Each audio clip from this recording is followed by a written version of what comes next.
Cool. So thanks everyone for being here. This is meetup number 2 for 2019 for the demand generation meetup group. So we are recording the meetup. You're gonna see the video in a few days with the slides. So we always share this content so you can review it, take a look, or share it if you want. So this meetup today is focused on building the ideal customer profile and the target account list. So there's going to be a lot of very good content, different angles on this topic. We are already setting up the next meetup, which is going to be about a very good topic, which is CAC, or customer acquisition cost analysis, understanding that. That's the TBD. So for today, your host, my name is Franco. I've been running this group now for 3 years, but we are starting only since last year that we are scaling this and really running events. I'm the founder of a company called SaaS where we help SaaS companies with demand generation and account-based marketing to generate opportunities from target accounts. So today, this is the agenda. The first speaker is going to be Colin Stewart, who is the CEO of Predictable Revenue. He's going to talk about how you can nail a niche, very important topic at the beginning when you're getting started. And then Gail Morad from Mintigo, she's going to talk about how you can automate the creation of the ideal customer profile using AI. And then Gail from Metadata, the CEO of Metadata, is going to talk to us about how you can activate those target accounts, again using AI and also automation. And then I'll close the meetup talking about how you can track this progress on your target accounts using different platforms, different approaches. And then we'll have some Q&A at the end. So our sponsor, as you very well know by now, Metadata has been our kind sponsor now since last year. Gil, you want to say a couple of words, or you want to? I'll leave it to the end. And then our host today, Outstage, great location. Thanks again for hosting. Really, really good space. So thank you again for both sponsors. So my usual page about people hiring on Demand Gen. So I received these 2 requests. One company called SiteTracker looking for a demand marketing manager, and a company called Tanium looking for a marketing automation manager. And here we have another person hiring at Influx Data, right? Yes, Influx Data, and it's headquartered in San Francisco. It's in Market Airport. So all looking for demand gen people in San Francisco. So if you're interested in any of this role, contact me or go directly here. I can direct you to the right person. Do they have to be on site, or can they work distantly? In these roles? Yeah. That I don't know. I know that's a good question. I know some of them might be open for remote work, but usually they're looking, like when they have a location, normally they're looking for local. You should hire this company called SaaS. Okay, so let me introduce the first speaker, who is Colin Stewart, CEO of a company called Predictable Revenue. Please welcome Colin. So I think I've got like the for dummies version of the talks, because I think everybody else after me is getting progressively, more advanced and more advanced. We go from, this is the easy and sort of analog version, and I think Gail's she's going to one-up me, I'm sure. So I'm looking forward to hearing your talk. My name's Colin. I'm one of the co-founders of Predictable Revenue. I'm going to basically talk about know your niche. It's a term. My co-founder's name is Aaron Ross. He wrote a book called Predictable Revenue. Second book was called Impossible to Inevitable. He wrote that with Jason Lemkin from Saster. And we talk about nailing a niche. It's basically a combined persona and ideal customer profile exercise. And I think it's one of the things that the customers that we've seen, that we've worked with, no matter what size or scale, they just haven't done it. They haven't put the work in. And so I'm going to share an exercise that we typically run them through. And you can do this in an hour and a half, or you can do it in a couple of days session. I'll sort of show the quick and the longer versions. We want to keep it 20 minutes, and I could probably talk for a couple hours, so I'll try and keep it short and leave some time for Q&A at the end. Basically, I'll try and convince you that you need to nail it. I'm going to talk about, what do you do if how to figure out if you haven't nailed it, and then basically how to find it. So why should you listen to me? I spent 15 years in sales, mostly in a closing role, but before predictable revenue, I was doing lots of account exec, the full stack sales rep, that was pretty popular 6 to 10 years ago. I founded 3 companies, and this is the first one that didn't explode. My first one was a CRM company that had hockey stick growth, but it was facing the wrong way. I'm Canadian, so I had to get a hockey joke in there. Yeah. The second one, we went from 0 to 40K monthly recurring in about 6 weeks, and then it fucking exploded. Engineering literally caught on fire, and it was like a sales enablement platform, and the whole goal was sending emails. And we couldn't send emails. Like sending a single email was taking like 2 days. And our customer was like, well, this sucks. But the interface is great. But it sucked. It failed at doing the one thing that our customers hired us to do. So I failed a whole bunch, and I'm on my 3rd, and hopefully this one will take longer to fail, and I'll learn new and different things. So that was the why we should listen to you part. I think maybe, yeah, let's go with that. I've made a lot of mistakes, and so I've learned through those. But I think the learning that's relevant is the one that I didn't fuck up, or I haven't fucked up yet, and that's predictable revenue. And we've helped hundreds of companies build outbound sales teams. And I'm going to share some of the things that we've noticed. Just so many of them don't go through they'll go through the early customer development and product exercises. They'll map out and they'll find this sort of that gap in the market, right? And you do such a great job, or our customer has done such a great job communicating that from the product team to the engineering team, building the product, and then all of a sudden it's like, okay, marketing, sales, let's go. It's on you. And I think the real key is there's so much of this research and so much of this learning that's already been done as a company progresses from the core team of 5 or 10 to 20, 30, 50, 100. There's just so much that doesn't get communicated, so much that doesn't get documented. And when you're at that scale, it can really cause your growth to slow down because nobody knows. If you have the best SDR team in the world, and Gail, if they're focusing on the wrong target accounts, are they going to get anywhere? Probably not. And so it really comes down to market message mix, however way you want to slice it, the right message to the right people. I find a lot of the exercises when you get into marketing roles, and I started my life in marketing and then I moved into sales. So no slight against them. I'm guilty of it as well. But most of I don't understand any of this. By the way, this is I did a Google search for Rain Man, and I found this, and I was like, yeah, that's better. But most of the total addressable market or ICP or persona exercises, they're theoretical, right? They're these like avatars, and we've got this cool picture, and there's all these things. And Wayne's like, yeah, I've done 10 of those today. I know what I'm talking about. And I think the thing that from the sales side that I've always struggled with is that you get these like great documents that describe what the person likes for dinner, how they like to comb their hair, their favorite sports teams, but you don't actually get a list of these people. And it's like, all right, salespeople, go figure it out. And you're like, how do you do that? Like, I don't know, use Google, use LinkedIn. And you're like, well, fucking great. And so one of the things that I hope I can share with you that this workshop has helped us do, that I'm going to show you how to do, is help sort of take that step from the theory into the practical. And so basically what we see is our customers kind of go, before they do this, you're going all over the place.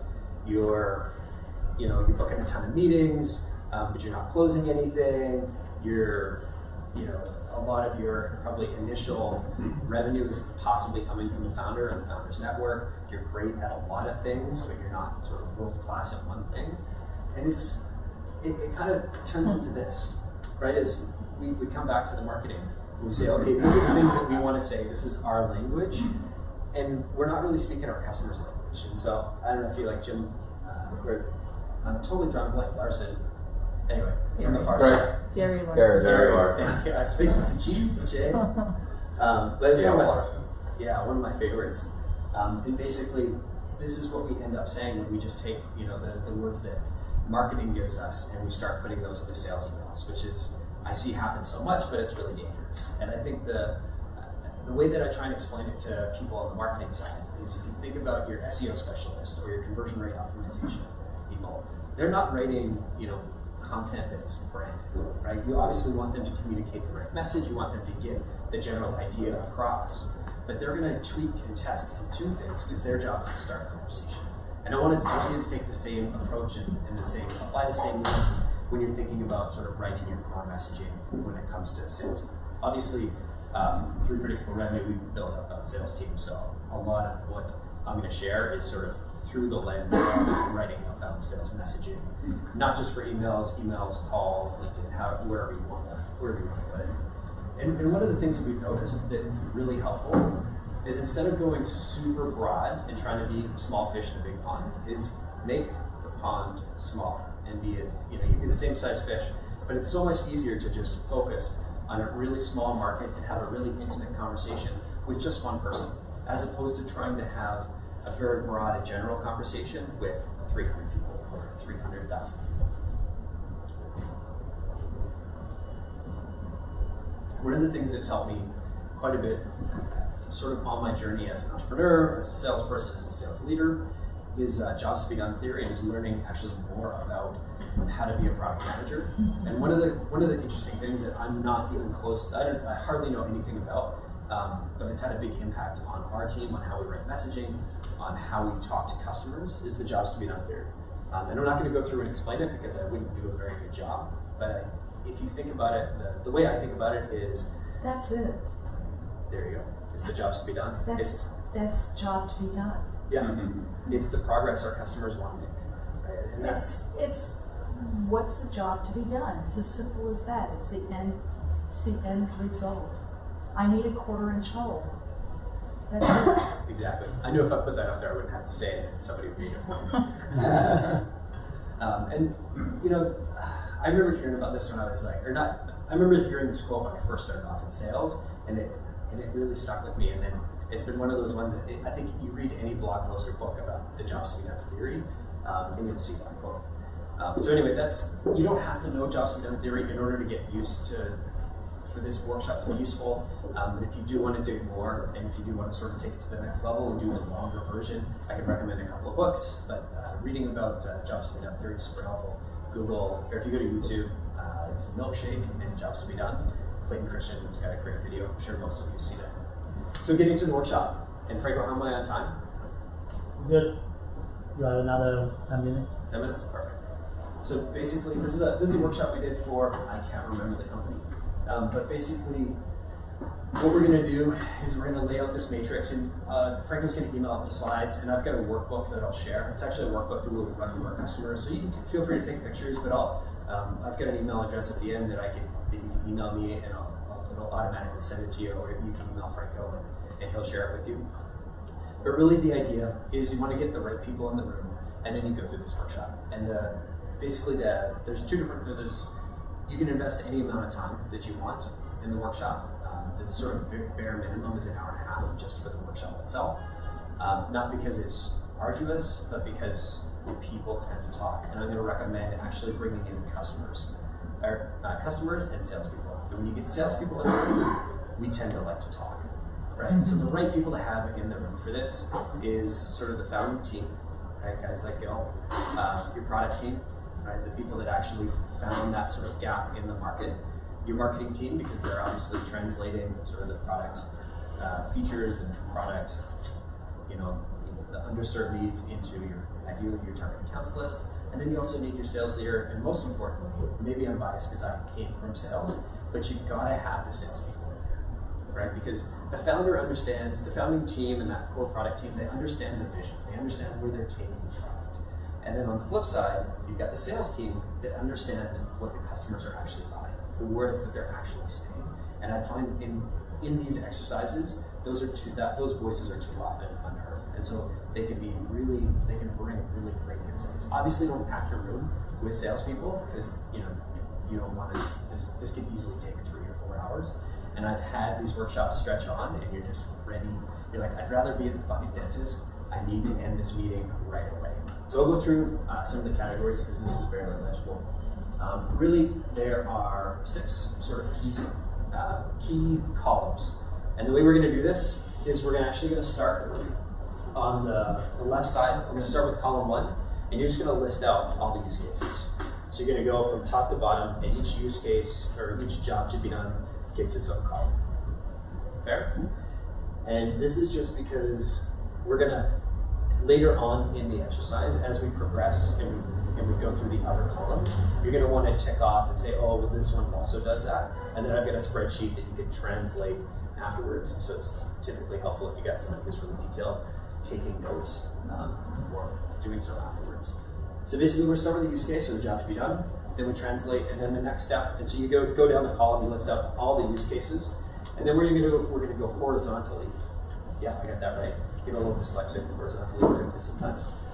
With the rest of these, right? So we start with use case here, and then we're going to go across popular points of pain, et cetera, et cetera. So popular points of pain just means these are the common pains that our customers are talking about. And this is great to have the salespeople and the marketing people in the room because they're hearing these things. They've got the copy on the ads, they understand what's converting on the marketing side, on the sales side. If you bring your SDRs in, they understand what email templates are converting, the salespeople understand what their customers are saying when they're doing discovery, and they're finding those hot button issues.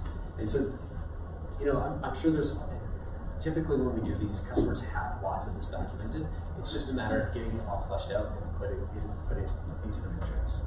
So popular points of pain, common pain, the common pain points that we're hearing. The believable solution is the English version of what your product does. No buzzwords. You have to turn around and explain it to a 4-year-old, and they have to understand, right? So we're not allowed to say synergy or anything like that. It's got to be a plain English description that our moms can understand.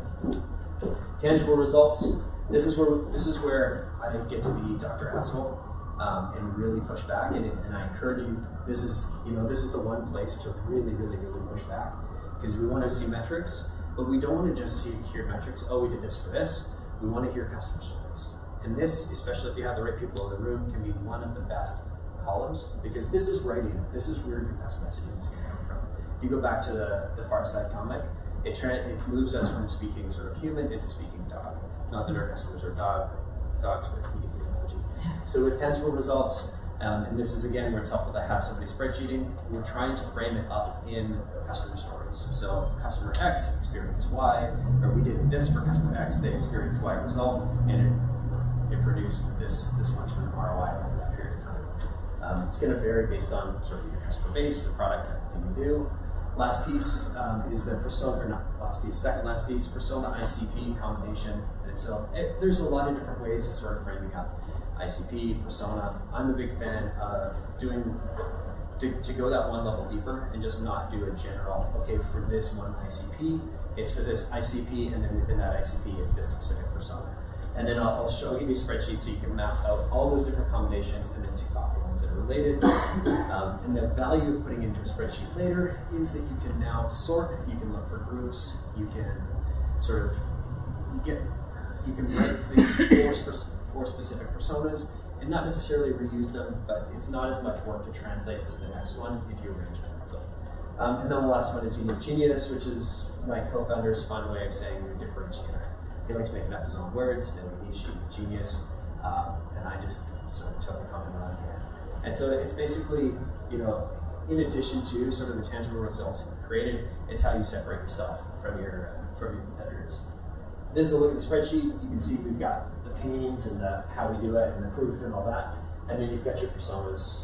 Back in the day we were doing personas, but I do PCP, ICP combinations now, and then you just tick them off here. And then this sheet enables you to sort by the combinations and see where the overlaps and see where the gaps are. Because the best thing that you can do is have those specific conversations, and sometimes there's quite a bit of overlap and it does make sense, right? You might have one PCP, persona ICP combination that only has 10 customers. It makes sense to group it and try and get to 50. Yeah, actually, to that end, in that particular case, are those personas all part of the same buying group? Or in this case, are you actually targeting different individuals, like in a complex sale with multiple? Yeah, when we get into building a sales strategy for this, it totally depends on where you are on the ABM pyramid. right? On the top end, if it's a strategic account, then each account is going to get like a personalized marketing campaign for it. If it's the sort of next layer down, I think they call it ABM light. Basically, you're going to be personalizing every single touch for each individual, and then below that is scaled. And so it's a little bit less. So it kind of depends. There's no it depends on the cash and what it makes sense to invest. And I think that's Franco's next meetup. So definitely be for that. Sorry for jumping ahead. How dare you? Don't let it happen again, Paul. My bad. Yeah, and so this is the sheet. We basically used a group. We look for common trends. Sometimes there's overlap. Sometimes we got a bit too aggressive, splitting up our personas and ICPs. Sometimes we didn't get aggressive enough. Helpful to have it here so you can basically pull it off the whiteboard. Because if you don't do this, all the information is going to die, and then you've lost it. It'll stay on a whiteboard or in a picture on your phone of the whiteboard, and nothing's going to happen. So it needs to go in the spreadsheet. And then basically, here's where the rubber meets the road.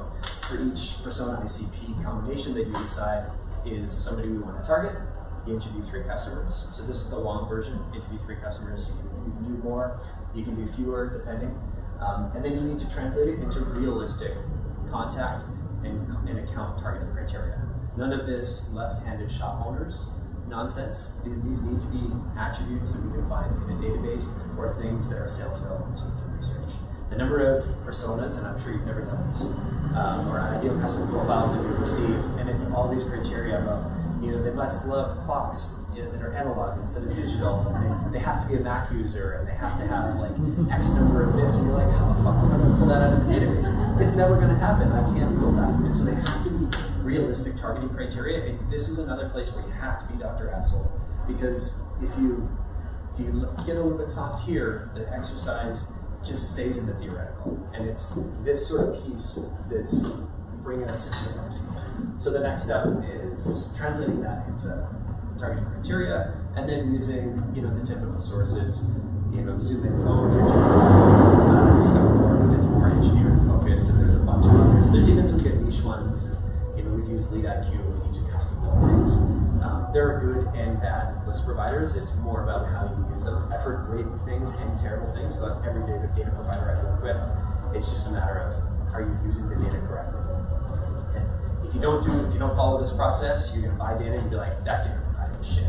If you do use the process and you do it well, that same data provider can produce an excellent result. Then the last step is ready to core messaging. Come on. That sounds San Francisco. Sorry, I'm from Vancouver, and we're in not a rough area, but sort of like your version of the Tenderloin. We're like right on the edge, and so there's constantly fire trucks and ambulances and all sorts of what you would also see in the Tenderloin happening right up behind our office. And I have a podcast that's right on that alley, so I'm used to it. Let's just say. And so the last step here is just writing core messaging, all right? And that doesn't have to be an email template. It doesn't have to be a cold call script. It just has to be a couple of bullet points, a summary of that persona ICP. And just take it out of the format. It can be free form, but you just want to communicate the core idea to whoever it is that you need to share. So recap. I think it's a question. Oh, sorry. So here, persona and ICP, you're saying a customer is the human. My confusion is with serious decisions. Are they also sort of saying an ICP is an organization?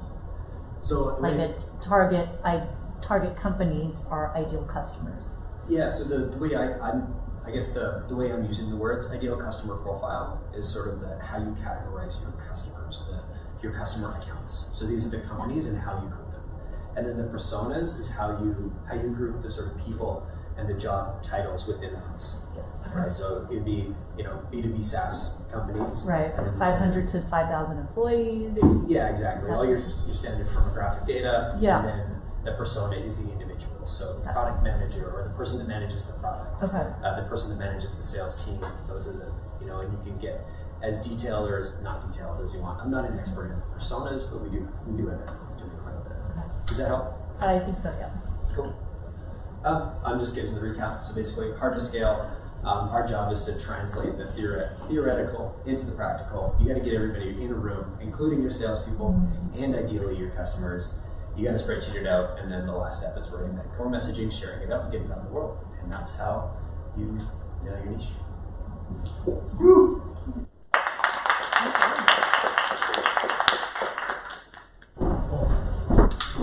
Thank you, Colin.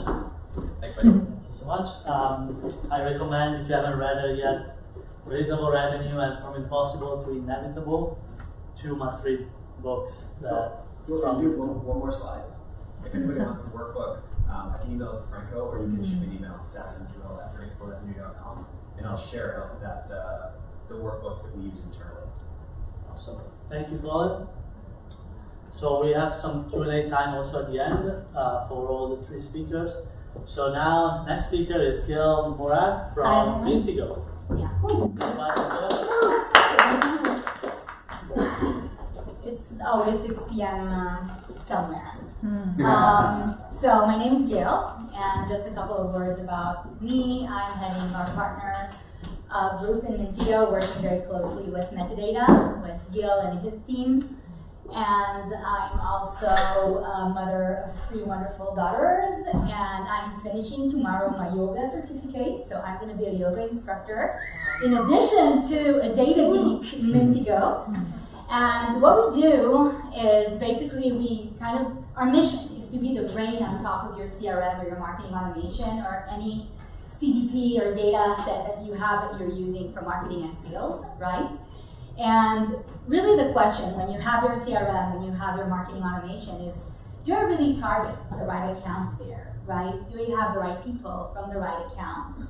How do I go beyond what I have in my CRM? How do I figure out what are these accounts that I'm not aware of even and try to target them through later on metadata or through any other strategy? And we actually strive to answer all these questions. And we strive to answer all these questions through kind of two different angles, right? It's the angle of the data, right? We have tons of data today. So how do we take that data and make sense of it? Through AI. So what we do in Mintigo, and I'll just kind of drop a little around it, we take the data that you have in your CRM, your marketing automation, we add all the data that we collect on B2B companies across the globe, and we collect millions of data points on B2B companies.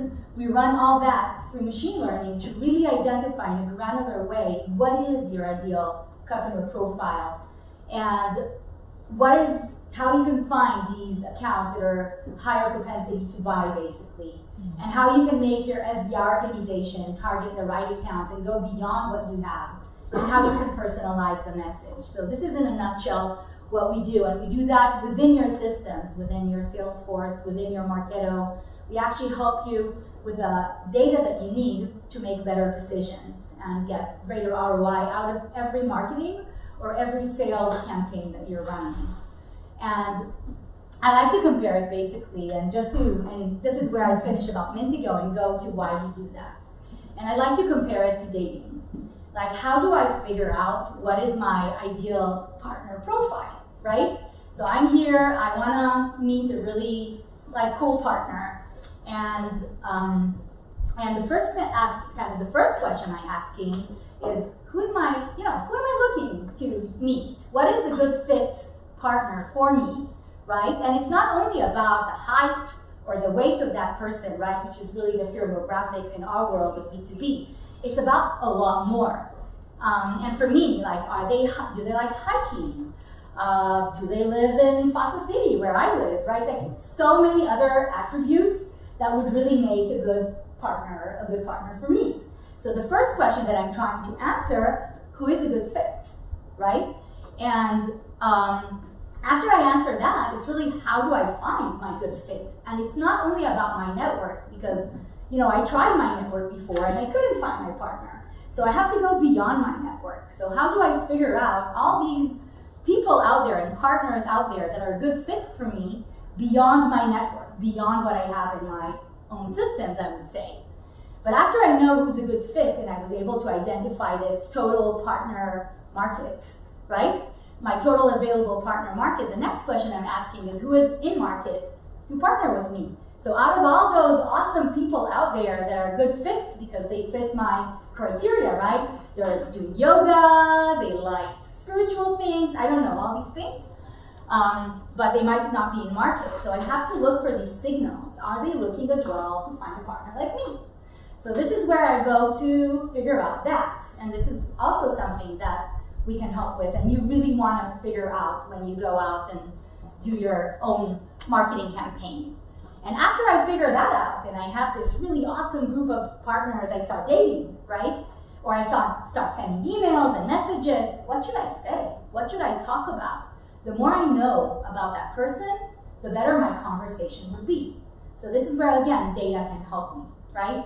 So my way to figure out my best partner is really taking all those data points and using them to have a more meaningful conversation. And the more I do that, the likelier it would be for me to succeed in my meeting or my, in my whatever date that I have. And kind of the first question, and if I take it back to our world, right, we are trying to figure out who is a good fit for us, who is my target account. And how do you guys do that today? Like, what's your way to do it today to figure out who's your right target? Salespeople do us. Exactly. So one of the best ways is like, oh, I have it in my Rolodex. I know that person. I can call him, right? But is it really the right way to figure out your target accounts? Another question is, in what level do you know your ICP, right? And that's kind of, it shows how old I am, basically. I was using these computers like, 10 years ago. How well do you know your ICP? Do you know it like, okay, every company above 100 employees is a good company for me? Or do you have this granular view of who is your ICP, right? And these are kind of the two questions that we strive to answer and help with data and AI. And we use AI, like it's a scary word, AI, right? Today it's like robots and stuff like that. But actually in our day-to-day, we use AI for everything. Like Netflix recommends my best, movies for me to see based on what I saw before and based on probably other criteria, right? So how do we do that in our world of B2B and where we can apply data and AI to allow us to really figure out who are our target accounts and our ideal customer profile? And we use that approach kind of in an ABM strategy. And I assume most of you today are already doing somewhat of an ABM strategy. So we use AI for a B2B kind of context in 4 different ways. The first is for the account selection, and the account selection based on a very granular understanding of what is your ideal customer profile. Another place where we use AI, and I lost my 2 and my 4, is in personalizing the message, because the more you know about the account you're trying to target, the better you can talk to their pains, the better you can say, hey, this is why you need to use our solution, right? Because you have that pain. And we do that a lot, even in Mintigo. Like if we see that you're showing in-market behavior for ABM, I know how to address you. If I see that you show in-market behavior for AI, I can talk with you differently, right? I can really personalize the message to the tool that you're using. You're using Marketo, you're using Eloqua, you're using HubSpot, right? I can really talk your language and do a better conversation with you. But after you have that, and you have your target account, and you have your personalized messages, the next thing that you want to do is really go ahead and execute that strategy.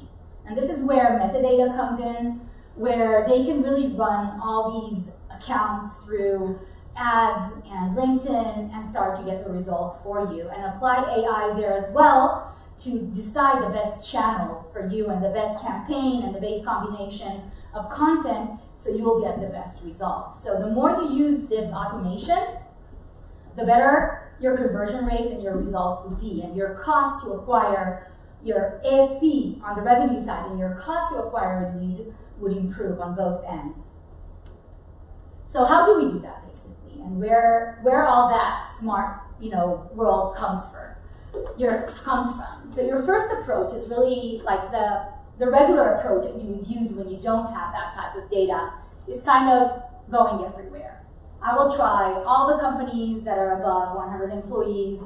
I will call them all and try to get results, right?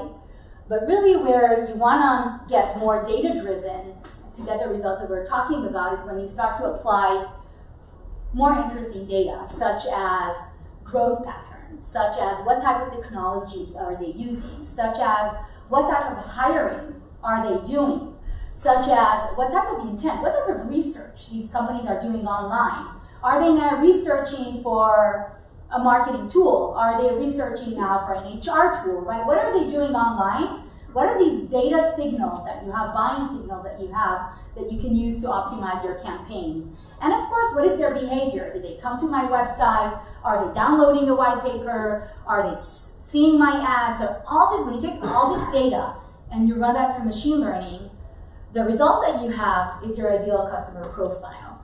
And this is one of our customers that when we ask them that question, what is your ideal customer profile? The answer that we got is, well, every company above 100 employees with revenue above $1 million. And yes, they're using, CRM systems and this kind of, generic notion of digital transformation initiatives. So how can you translate that? How do you know which accounts really fit that thing, right? This is easy. The first one is easy. You can get that from everyone. And when they applied that criteria, they got 100K accounts in their, target account list. You can't target 100K accounts. One, it's expensive. Two, you don't have enough people to target 100K accounts, right? So what we did here, we actually went ahead, applied their data in our system, and this was the kind of ideal customer profile that you see when you use a database or a data set that we have in Intego.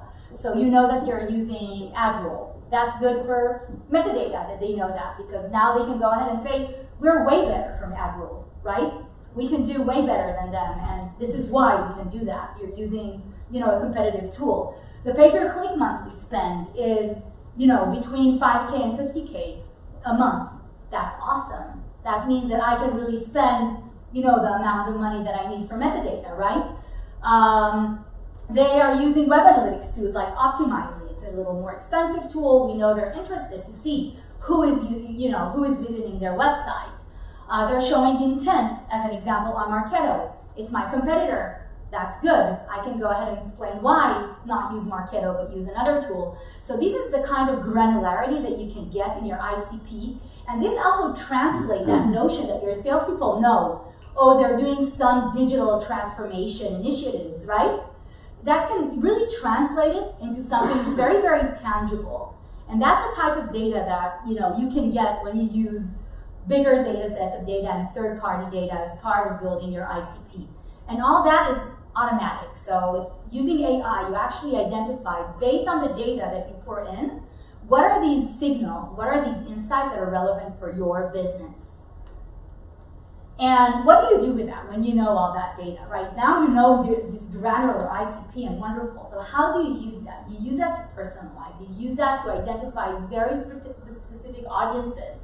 And why do you do that? Again, to get better conversions. The more you talk the conversation that your customer is expected to talk, the better your conversion rate is. And we see that with our customers, right? They started, so that was, the original ICP was 100K accounts.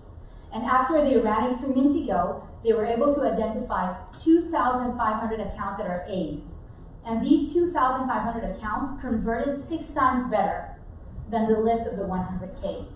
So instead of a 2% conversion rate, they had a 16% conversion rate. It was that's mind-blowing to see that. Because that's the power of when you're using data to really take that decision of your target account list. And since you're spending so much money on campaigns, if it's display campaigns, if it's a sales campaign, an SDR campaign, and we have an SDR company out there, right? You spend so much money.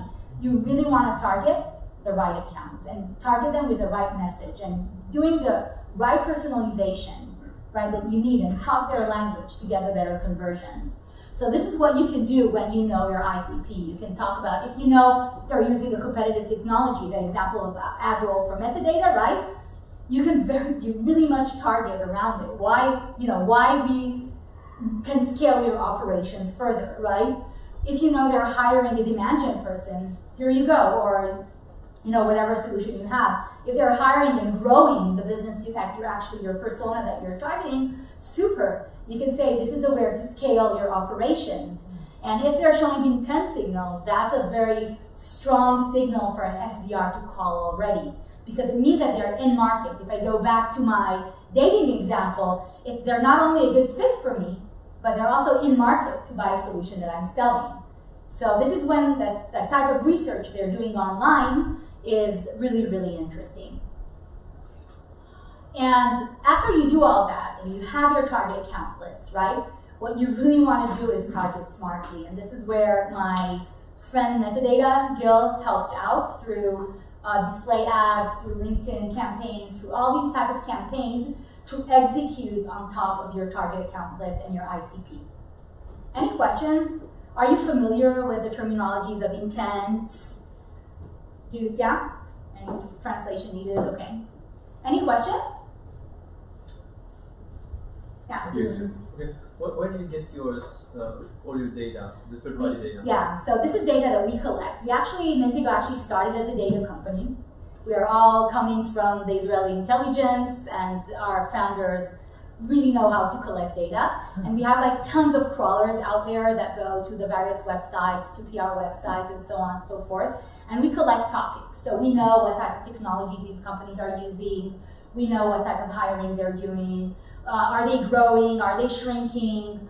Are they changing their CEO now? Like all these little data points we actually collect from scraping. And also the intent data, we actually have awesome data sources of raw data that comes from ad campaigns and ad data. And we actually aggregate that into what we call topics or signals of intent. So we know if someone is now interested, for example, from Intigo, if someone is now researching predictive analytics, or if they're researching, online, not someone, but a company, an account, is researching around, predictive analytics, which is relevant for us, or researching around ABM, so then we have a talk track about it. So all that data, this is how we started. We gathered really millions of data points on more than 25 million accounts across the globe. So one of the things that you can actually do is figure out accounts that are not in your database today. So one thing we can score your database, very simple. Tell you, are you really targeting the right accounts today in your CRM, your marketing automation, right? But after we do that, we can come ahead and say, hey, out of the database that you have, 20% is an A, 20% is a really, really good accounts that would convert well. And we can go ahead and score our database, our 25 million companies, and give you additional A's. And we can do that in a fraction of, in minutes. Right? Because it's a SaaS platform. Like we do it in minutes, which is an exercise that would take months to do it manually, right? To grab all that data, match it, clean it, figure out really this target account list. It would take months to do that in a manual way. So this is where we can really help you scale your operation and hone in on the right accounts. I guess the more clients you have, the better the data you have. So. No, we actually don't use the customer data. We don't kind of cross-pollinate customer data at all. We use our data. Two reasons for that. We would have loved to use customer data, but two reasons for that. First of all, it's privacy, right? We don't use customer data for that. But also, our data is curated for machine learning. So we really, really make sure that we can use the data to figure out your ICP, right? And we many times we use first-party data as well of our customers because they want to build like more sophisticated predictive models on our platform, but it requires kind of a different level of understanding of the data because first-party data tends to be very scrappy, very all over the place, while our data is like really, we made sure that it could be used for machine learning. That's kind of the idea around it.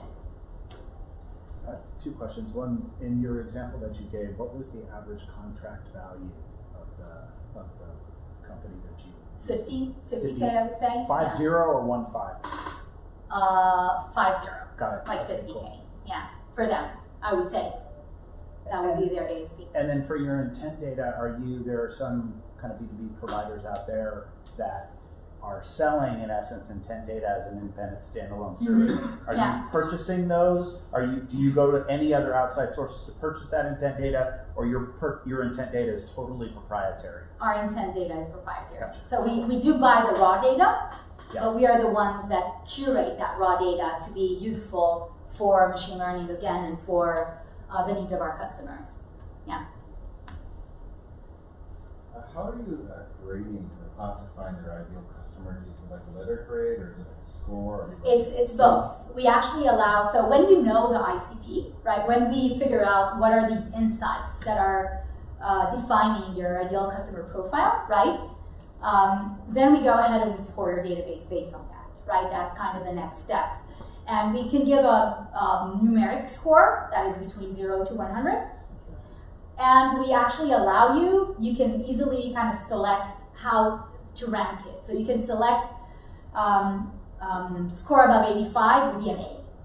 But you can decide it. So it's really, I love it. I love it that you can actually decide because if you want to target the A's, for example, or the A's and B's, you can decide, because we can show you that, how many accounts you want in that based on the scores. And move it, you have the way to move it and to define the exact amount that you have. So if your SDR team can really only work around 500 accounts, right? You can actually define the A's to be the number that is this 500 accounts. And second question, have your customers ever asked you to provide something more human understandable than a number? Like how have they done to quantify that? So I think that's the beauty about us, right? Because it's not, we made a very big effort to make machine learning explainable. That's kind of because when you get, it's not even the marketeers are easy, but you go to your sales rep and you say it's a 30, it's a 68, and then you look at you and say, no, it's not a 68, it's a 78. And it's like this conversation that you don't want to have, right? So what we do, we actually give you the insights. So it's not 100% explainable because it's still machine learning, but it's like in a 20-80 rule of Pareto, it's a good enough explanation. So if your sales reps are using it, and we have plenty of SDR organizations that are kind of using the work of the marketeer and using our data, what are these attributes for that specific account. So that they're showing what intent they're showing, what are their fit indicators, what type of tools they're using, what type of hiring, all that. And your sales rep can see it's a 78 because of all these attributes. So we made it very, very important for us not to be a black box. So it's not a 68 black box or a 98 black box. We try as much as we can to explain the results, basically. One last question. Thanks, Gail. You gave an example a few slides back of a company that had certain technologies that was an indicator of something. Mm-hmm. And you've also talked about search behavior as an indicator of intent. I'm wondering about maybe something in the middle. Maybe there's a case that you've been involved with that you're most proud of because it's the most creative way of thinking about what you guys do, where someone, in B2B SaaS, most companies are looking to change the way companies are doing business. Mm-hmm. So in a sense, it's open a new market. Exactly. Yeah. So if you're already using other stuff, then I get that's pretty easy to show how we're better than that. But what if the company hasn't even begun doing that, and they're other than searching, is there something other than we're searching for that solution? So what we see is that it's the beauty of it is the fact that it's a combination of indicators. It's something that typically humans can't assess more than 3-4 signals. The machines can assess 50 signals, right? Can decide that 100 signals are part of your ICP. So it typically would be a combination of signals, right? So I'm talking about AdRoll, that's an example, right? But if you see that the company has a very specific, unique business model, which we can identify as well, they're subscription-based, and you see that they're using cloud technologies more than any other company, and you're seeing that they're doing and that, then they become a really high-value customer. And there's very creative ways, our customers are trying to open new markets. There's tons of creative ways to build the ICP. So what you would do, you would build the list of your successes based on, taking the list of one of your competitors, which is a new company, right? So you'd say, okay, I'll take their customers, I'll query it as mine. Let's see what's the ICP for that. What are the results? So I could target that. I've seen customers doing even more interesting models, like churn models. Who's going to churn, right? And they were collecting, using our platform, it's Getty Images. And Getty Images, like every company on earth uses Getty, right? Like there's none, they're an imaging company, like, and you use it in every presentation, everyone uses Getty Images. But there's also competitors. So they want to make sure how they keep their share of wallet, right? So what we built is actually, are these companies using other technologies? Are there images that are not Getty images, right? So we have that data that was collected for Getty, and using also transactional data that they have, we were able to build a really, really interesting model for them. And they called it a win-back model. How do we win back these customers and we get back share of wallet here? So there is tons of creative ways. The moment you start to work with data, and again, I'm a data geek, so coming from that, the moment you start to use data, it's when it's really, it becomes really interesting, because you get this layer of understanding of your customer that you don't have without that, right? And the moment you have this layer of understanding, this is where Colleen can come in and say, oh my gosh, here, these are the audiences. This is the strategy. This is how we need to go after it.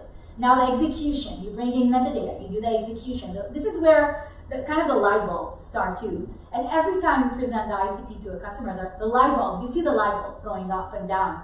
Wow, that's really interesting. Wow, I can do something with it. I can really personalize that now.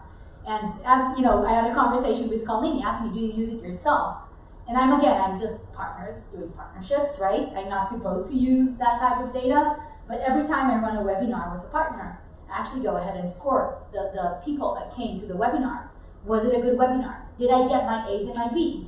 Did I target the right people? Should I continue to work with that partner? Should I continue to invest? So for me, like, that's my little light bulbs to make decisions, right?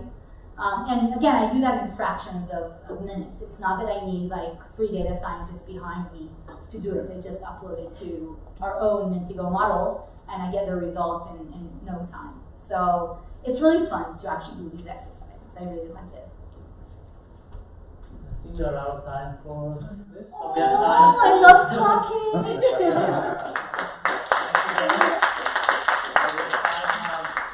have time at the end for more questions. And now, next speaker is Gil from Metadata. And he's going to talk to us about how you can activate these accounts and execute on all this data after you have selected your ICP and you are ready to go. How can you personalize the messaging and really engage with them and basically generate opportunities from these accounts. So please welcome Gil. Thank you, Franco. Yeah, that was awesome. We like to work with Mintigo for one reason. One major reason is that because their data works. If you operationalize data in an effective way, their data works. It's true, they come from the intelligence community. They've been collecting data for decades, different kind of data, but they apply the same models for B2B marketing, and it works. It means that when we use the audiences that Mintigo provides, the campaigns perform better if you just apples to apples comparison. So that's the main reason. So we talked a lot about data. Analysis to understand your ICP, analysis to understand your persona, to come up with your target accounts. There's a lot of data today, a lot of data. You guys probably have a lot of data in your lab as well. But what do you do with all that data? There's a lot of, there's a kind of a graveyard of data where you're overwhelmed by the amount of data. You don't know how to use the data, you know, how to synthesize it in a way that is applicable and actionable. And you usually don't have enough people to actually use the data in an effective way. And so, what Metadata, maybe I'll give you a little bit of background on myself before I start. I'm the founder of Metadata.io. We're a 3-year-old startup right here in Silicon Valley. My experience, I'm personally a software engineer in my background, an AI software engineer. However, I spent the last 8 years prior to Metadata running marketing. I was a CMO in 3 B2B companies. And my biggest kind of problem as an engineer running marketing is that B2B marketing is a shit show. Vast majority of marketers have no idea what they're doing. They're just like trying everything and like amok because the CEO is putting a bunch of numbers on them, and they try just a million things, and sometimes they're lucky, and within a year and a half, they found something that works, and then they're not fired. Vast majority of them don't find it within a year and a half, and they get fired. That's currently the status quo, I promise. Data supports it. Now, what is data-driven marketing? I've been in the role for 8 years. What's been successful for me is that I'm a software engineer, and in our head, left brain head, everything has to have a cause. Like everything has to have something to support it. So when I go into the room with my salesperson and he tells me, this is my target account, I don't try to argue with him. I tell him, okay, let's try it. Also, let's go back to the CRM, analyze it with a solution like Critical, and let's see what the data says. And let's not argue about it, let's try both. And if we try both, we'll see what's more successful. If you're right, then 1, you're right, 2, we close deal. If I'm right, then you're wrong, and then you close deal and you get your commission. So it's a win-win situation. And that's what I've been doing as a marketer, and that's what we're trying to do with Mintigo in the market, to kind of crush that whole marketing sales tension, if I will, because there's no need for it. You know, sales gets paid by commission because they close deals, and marketing gets paid if sales are happy. That's it. And so, you know, ideally you can work together. The second thing is you can have a reason for everything that you do. You know what's working, what's not working, and you don't know it in your brain. You don't know it because you're hiring a really good agency and they keep all the information, and you don't know it because you have the biggest ego and the loudest voice. You know it because you have data, and it shows you made that decision and you generate $1 million pipeline. That's a good cause and effect. And so this is kind of the main screen for metadata. I like to show it because it's kind of the dream for a CMO. The reason I mentioned why it's a dream, because every time you go to ask for more budget as a something of marketing, director, VP, CMO, marketing manager, and intern, every time you have a project and you want to ask for more money, they're going to ask you, what did you generate? You put in $1, how much dollars in pipeline did you generate? If it's 1, you're fired. If it's 3, you can stay. If it's 10, you're promoted. And so here, you show that you put X and you got 10X back. That's a win. And with that, you can go and get more budget and try more experiments and basically build your career. And so that's the main thing that I always tell people, like, it doesn't matter what you do, dollar in, dollar out, it needs to be a very big multiplier. Otherwise, there's no interest. So let's talk a little bit about the current life we live in. You have all these marketing technologies. There are literally thousands. I don't know if you know the Luma space. There are about 5,000 technologies. It's not really realistic. There are not 5,000 technologies, but about 1,000, and about 2/3 of them are B2C. But there are still a lot of technologies out there for B2B that basically do one thing. And you as a human, you have to buy this technology, try it out, then log in every day and use it, then log into another solution, and then log into another solution, and then take the data from solution number 1, and then number 2, and put it in an Excel sheet, and follow everything that you do, because it's a cheat show. You have like many things that you have to figure out, and you have humans operating those technologies. And so even if the technology is amazing, and your marketing manager or your agency is not very sophisticated, or they don't put enough time into it, then the value you're going to get out of the technology is low. And so what metadata says is that the technologies out there are awesome, but the people using them are awesome, but they're tired. They're tired running technical, repetitive, mundane tasks all day long, coming up with UTM tags, buying data sets, segmenting stuff, onboarding audiences, logging into Marketo and Facebook and LinkedIn and Adro, and doing retargeting.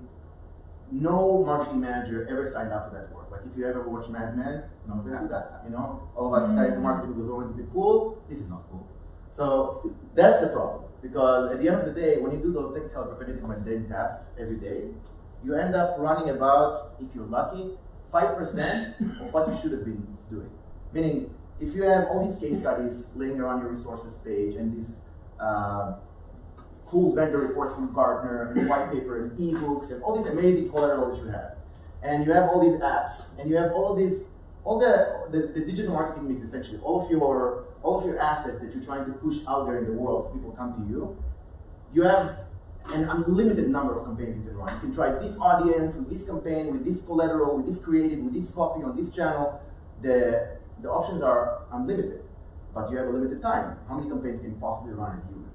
10 a week if you're like aggressive, 100 if you're insane, but you can't run 10,000, but a computer can run 10,000. And every one of these technologies today is operatable by API, which means you don't actually have to log in to any of those systems, and you don't have to manually run those campaigns. And that's essentially the place where metadata comes in. We're in the middle. And we're not here to give you insights. We don't use AI for insights. Sure, we obviously build insights and we use AI, but we're not here to give you the insights so that you act.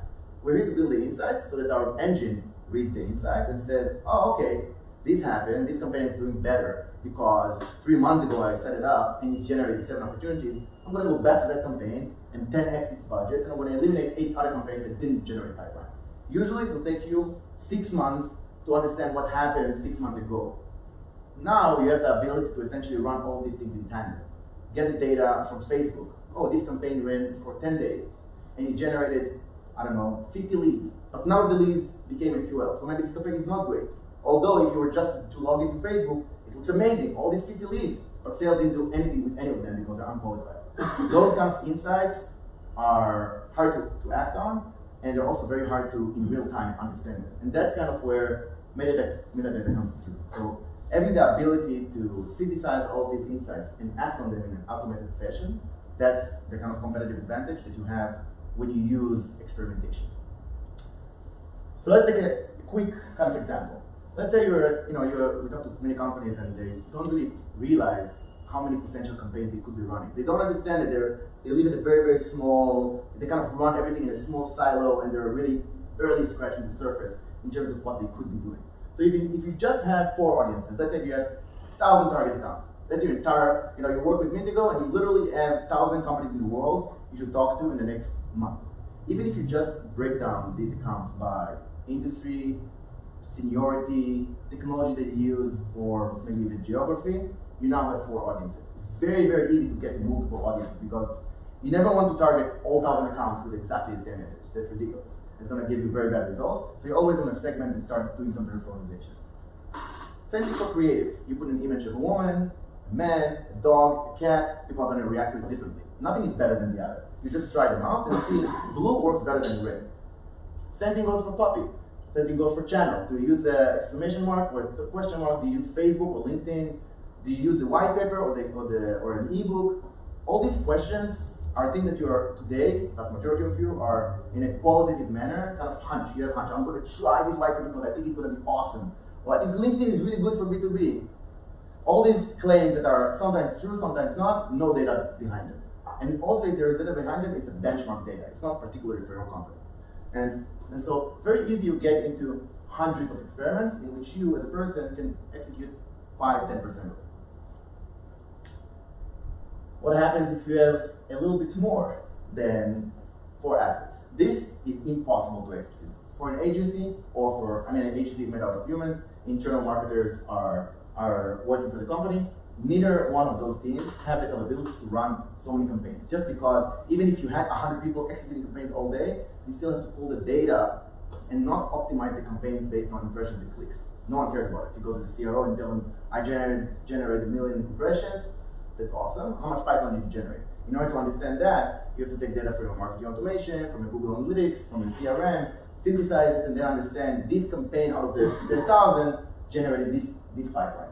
This is impossible to do in a manual fashion. It's not like scale or no scale, it's impossible to do in an accurate fashion. And that's where agencies fail. Agencies go and provide those vanity metrics, and if the pipeline ends up being successful, they stay. If they don't, they replace it. And so, what do you do with this? There's an image I really like, because it's very overwhelming to do that. Oh wow, I really like that. Aggressively pushing in your face.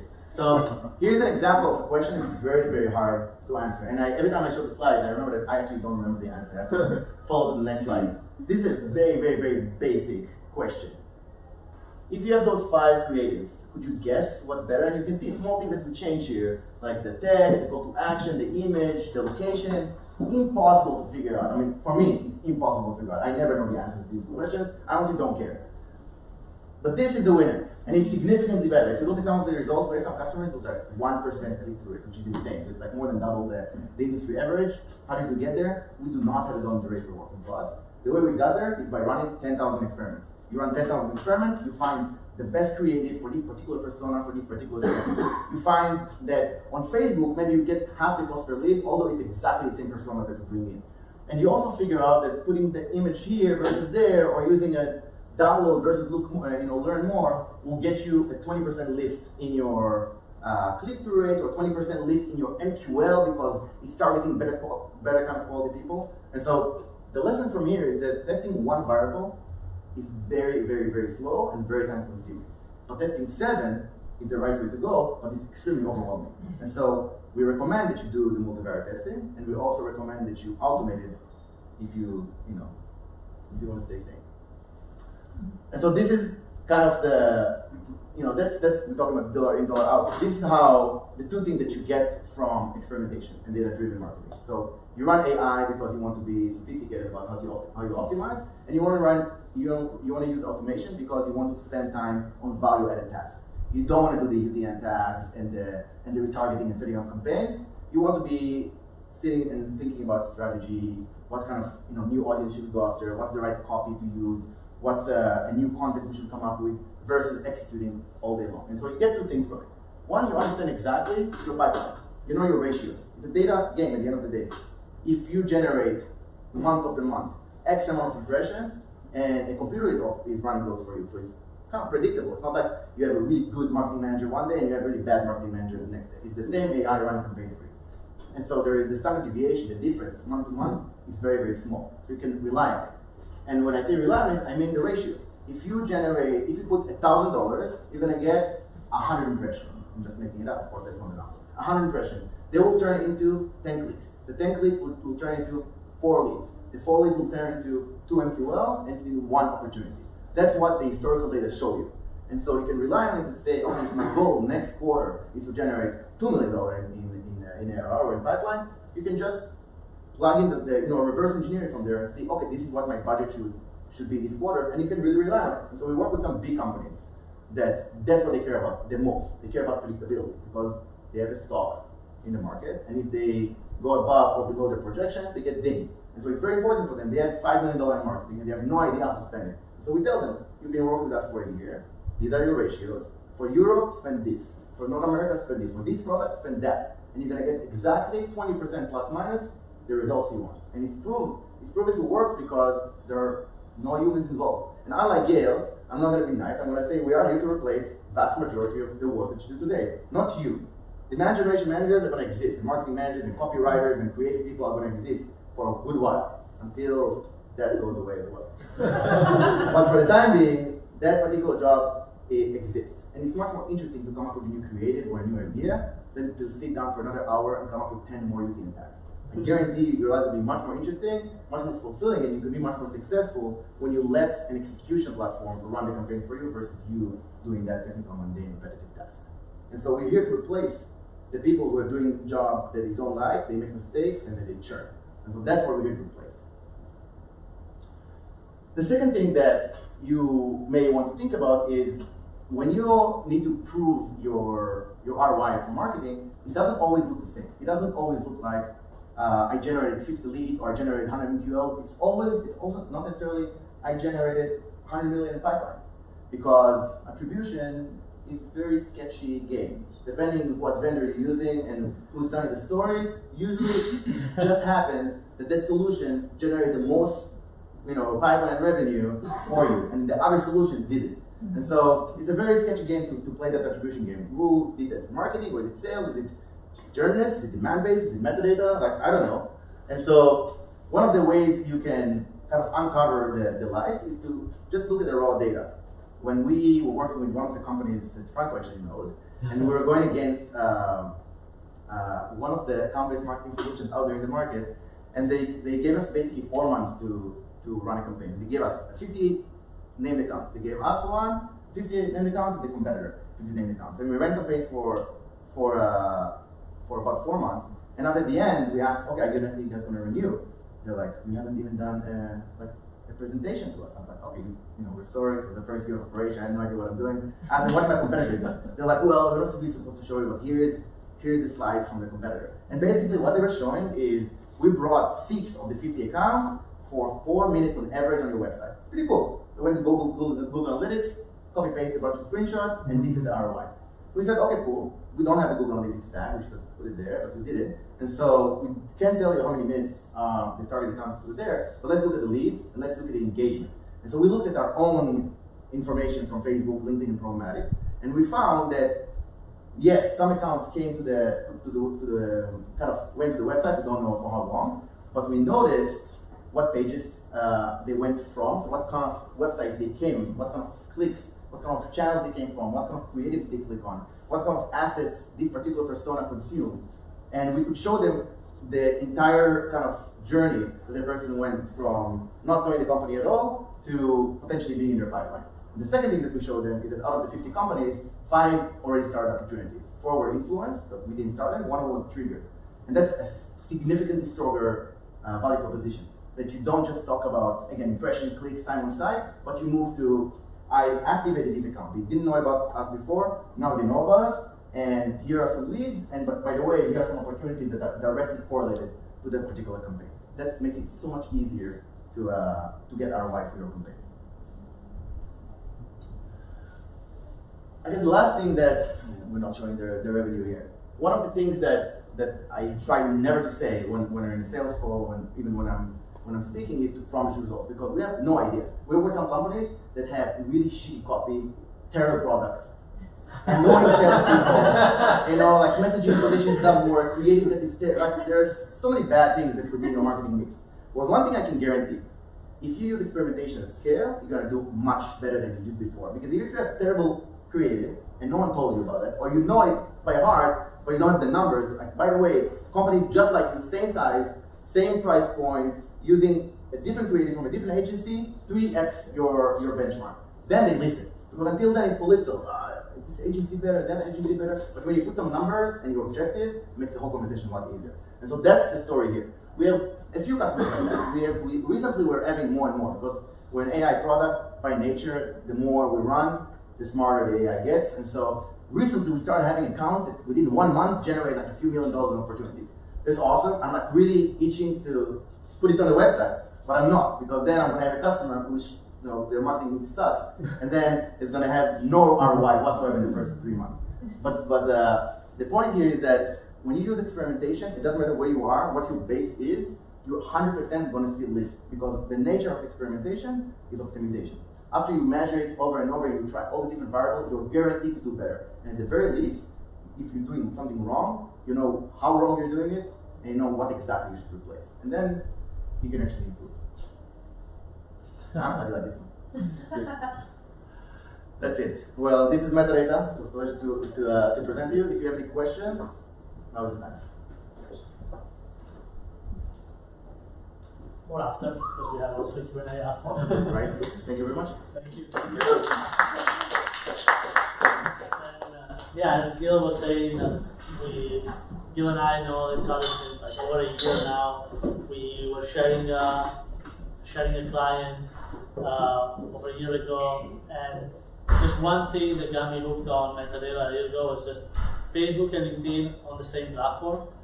So you just work on one platform and run campaigns on both. That for me was enough already to just use metadata without even all the other AI and everything else. But if you have been doing both campaigns on LinkedIn and Facebook, you know how painful it is to create audience on both and creatives and all of that. So just for that was very interesting. I don't know if I'm cool. So now the last topic I want to just briefly touch on is tracking engagement on target accounts, meaning how do you know your progress once you have defined your ICP, you have your target list? How are you keeping track of how you're doing against that target list? What else can you do? Like, are you being effective at driving, not just from an attribution perspective, but literally, like, are those accounts moving forward to the next stage, and at what pace are they doing that? Because with account-based marketing, it gets really tough. It's not just about number of leads and opportunities and pipeline, because sometimes enterprise sales is very long, it's very complex. An opportunity is not as quick, like a straightforward conversion that you know is one channel, one person converted. There are multiple people, long sales cycle, sales and marketing acting together. So you want to track these accounts and track the engagement of these accounts to show that you're actually working with sales and everything is working. So I'm going to skip on my background. If you guys have attended the previous meetup, you already know that. And we focus as SaaSMQL in helping companies generating leads from target accounts and converting them into opportunities. That takes different aspects. Some of the clients we're working with, and so I'm going to skip on that. And I want to start the presentation with this, kind of taking back on what Colin said. from the fish in the small pond, small fish or big pond. At the same time is don't try to boil the ocean, and there are many companies that do exactly that.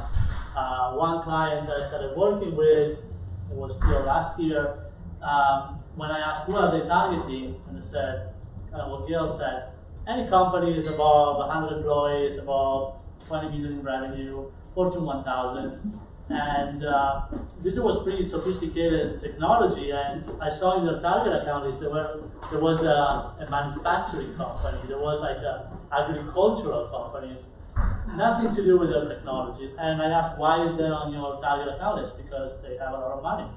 And one of them is because it was on the Rolodex of one of the sales guys. And so, you can have the best campaign, best messaging, best everything. You are targeting the wrong people and wrong accounts, it's never going to work. And also, when you're targeting 50,000 accounts, you can manage. You don't know how you're progressing against 50,000 accounts. You don't know if you're doing something good or not. And you can have a good message. So narrow down your focus and be super, super specific, which doesn't mean that you have to cut off opportunities, because that's fear number one I get all the time. Like, okay, if we focus on just one vertical or just this target account, we are missing opportunities, which is not true, because you want to just be programmatic about it. You start from the ICP, you decide what are the characteristics. Ideally, you want to use data and AI if you have the opportunity to do that. But start with a manageable list. What is a manageable list? It can be 300 accounts, it can be 500 accounts, 2,000 accounts, depending on what's your business model. Are you going enterprise or small business, mid-market? When I was a branch,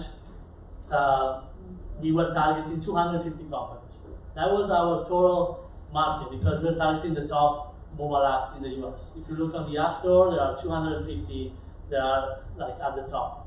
And so we had to be very, very thorough in how we're targeting those 250 companies, but we could tell at any given point how we're doing against the list, how much of the list knows about us, where do they sit in the funnel. And then you want to tier those accounts, because not all of the accounts in your ICP is going to be the same. There are going to be accounts that are worth maybe $1 million ARR, and others are worth 50K ARR. They're not the same. And then if you can leverage intent data, so you can prioritize within that ICP, even better.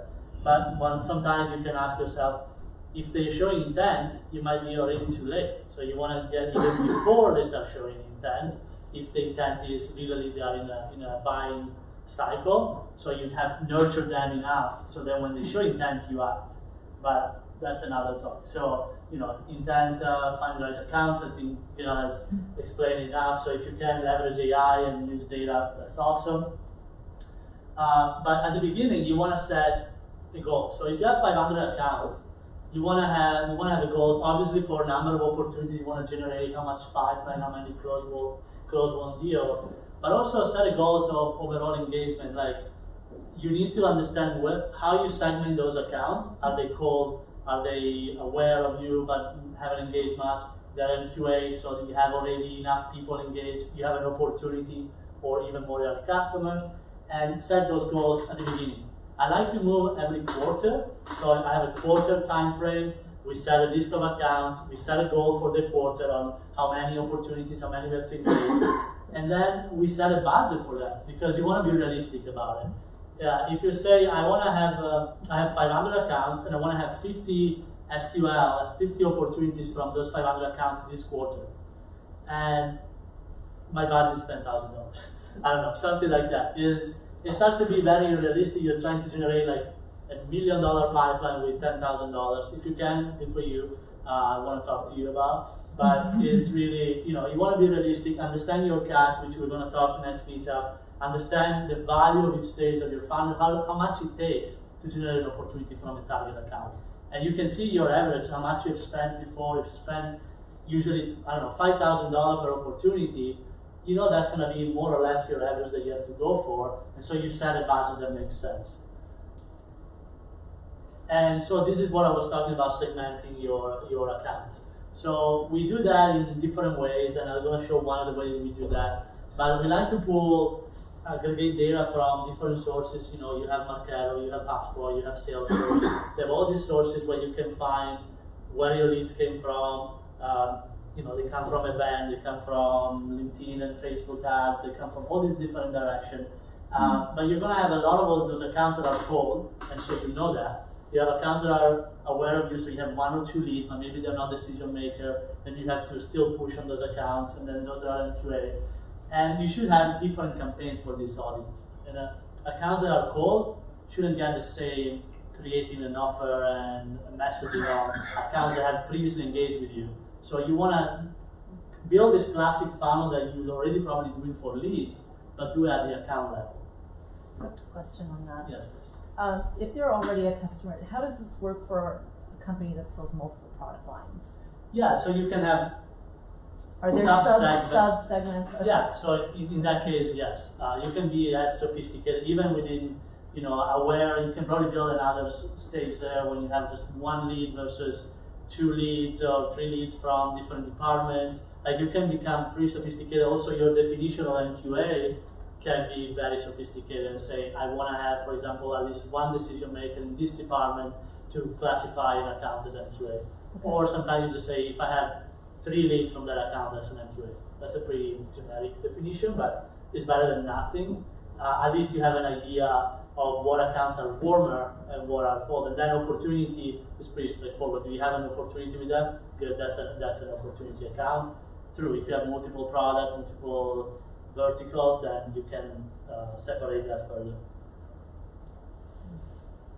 So different data that we pull to look at this, you know, obviously from CRM, from Salesforce, email leads, and then we have some clients that we pull data, for example, from Segment, because they have a freemium platform and they have, you know, 100,000 users on their platform, and they don't like to mix that with their CRM because, or with their, even less with their Marketo HubSpot, because you pay per record, and that's a lot of them. There's a lot of noise, so they are not present in their marketing automation. They are in Segment, so we aggregate that data to look where you have freemium user already, in what accounts that we should target for the decision maker. Because usually the freemium user are normally lower level titles, but you know that there is activity in specific accounts that then you want to sell a license to the whole company, so you go and target the decision maker. So that's what we do.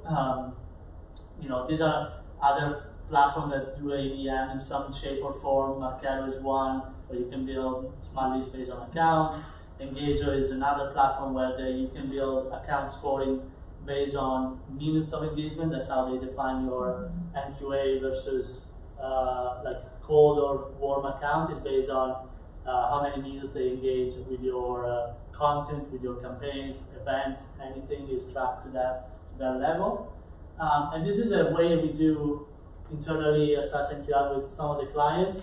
We basically use AirTable to aggregate all of this data and then cross-check with the target account list. Example, segment data as one thing, or sometimes they have a list of events that they haven't pulled into the marketing automation, and we cross-check to see how this account sits, and then we create a chart basically, so we know how we're trending. And then we have a goal on how many from cold need to go to aware, how many from aware need to become MQA, etc., etc. We use Zapier a lot to automate. I recommend it very strongly because it saves a lot of time when you're trying to create these sophisticated flows that you can, you know, add to a specific spreadsheet and then create a notification email and do a lot of create a task on Trello, Asana. If you use all of that, it's really, it saves a lot of time and it's good when you're getting started. Again, intent data, Gail talked a lot about it. Mintigo is the one platform. There are other intent data, maybe they don't use AI like Mintigo, but you can find that. But don't just add accounts because they show intent. That's another thing we saw. Super important. Like saying, oh, they show a lot of behavior they want to buy, so that should be our target account list. No, it shouldn't be. If it is a bad fit from a firmographic perspective, and it's going to be or from an ICP perspective, right? If it doesn't fit your ICP, it doesn't matter. Exactly. They show intent. If it's too small, for example, or it's too big, even if it shows intent, you're not going to you're not going to sell to that account, and even if you do, you're not going to be successful. No, you're going to waste your time and effort and budget. No. And there's a lot of data, like we said, so artificial intelligence, as we kind of the subtopic of tonight, can help a lot. So in conclusion, starts with a well-defined target. I give an example of our own company. Right now, we're targeting 500 accounts. We sell to SaaS companies. They are venture funded, so in theory, we could target 10,000 probably, but we narrow down to 500 because obviously, if it's too big, they probably have large internal teams. If it's too small, they cannot afford certain things. So you started becoming more specific into like what a good account looks like for you, and then you can track how you're doing against those accounts. And if one account hasn't heard from you, and you know if they should, you can be very aggressive in terms of campaigns that you can set up, and you always have them in front of you. We define the KPI, so a lot of companies underspend in marketing. It's more likely that they underspend versus overspend, because they are, especially when they are just getting started, they are afraid of scaling certain programs, and sometimes they don't have the right data to say what works and what doesn't, so they don't feel comfortable turning up the level. We worked with a lot of clients in that way, where they were kind of driving blind a little bit, because they said, okay, we would like to spend more. We know something is working, but we don't know exactly what. And so they were just underspending, so they were not hitting their goals. So you want to start testing very programmatically, different channels, like kind of what Gil showed, how much you spend, dollar in, dollar out, and then start scaling what works and start cutting what doesn't, and set a realistic budget. Don't try to generate $1 million revenue with $5,000. It's not going to work. There are benchmarks for that, and even the most efficient companies in Silicon Valley will never hit that level, so you're probably not going to be even close to that. And then every 1 quarter or 2 quarters, relook at your target list. Look at how many of those have you engaged, so you can revisit, is it still a good list? Are the filters are still correct? You might go up market more, depending on your product. Maybe, you might redefine that. And so you want to look, and you might have not, you might need to tweak your ICP because it was not correct to begin with. So I always review that and look at the kind of response you get. And so the beauty of focusing on the 500 accounts or 1,000 accounts, or like not boiling the ocean, is that you can go very horizontal. So you can hit the same account from multiple channels at the same time. So if you're running LinkedIn ads, Facebook ads, email, direct mail, events, webinar, all with the same account list, I guarantee you they're going to see you at some point, and they're going to start engaged. We have quite a few examples on that matter where the prospect, the company literally said, I started seeing you guys everywhere, so I had to engage at some point, and it works. Instead, if they just see one time, 1 hour on LinkedIn, and that's it, not as much. And that's it from me. Thank you. So now we're going to switch to a small Q&A. I have a few questions, so let me grab a couple of stools. Put it there. I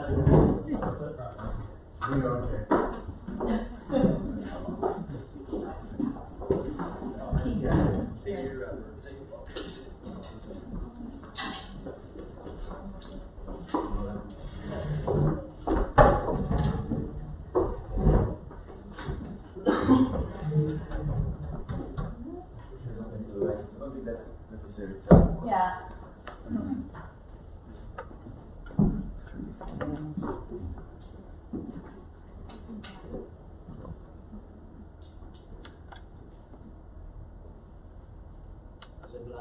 Boom. Yes. Oh. Well done, right? So I want to start opening up. Is there any question before I start with my questions for any of the speakers? Please, this is the time. So I'll start.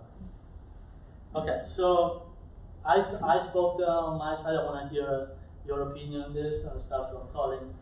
The size of an ideal target account list, what it should be, because like I said, a lot of time companies start saying, well, that's too small, we are cutting off opportunities, we want to include more and more and more.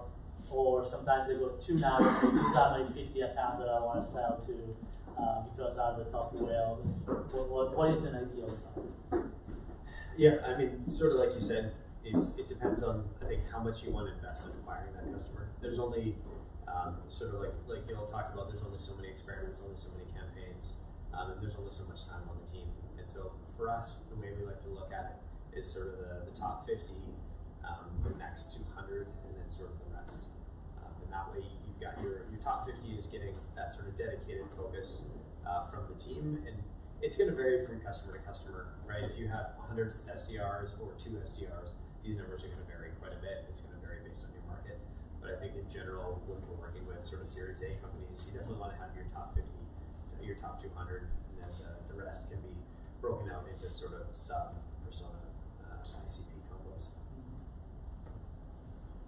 So from your side, Bill, that if I come to you with 50 accounts to target on LinkedIn and Facebook, it's a little narrow audience. So what is a good size that you can effectively run that type of campaigns on display as well as LinkedIn and Facebook?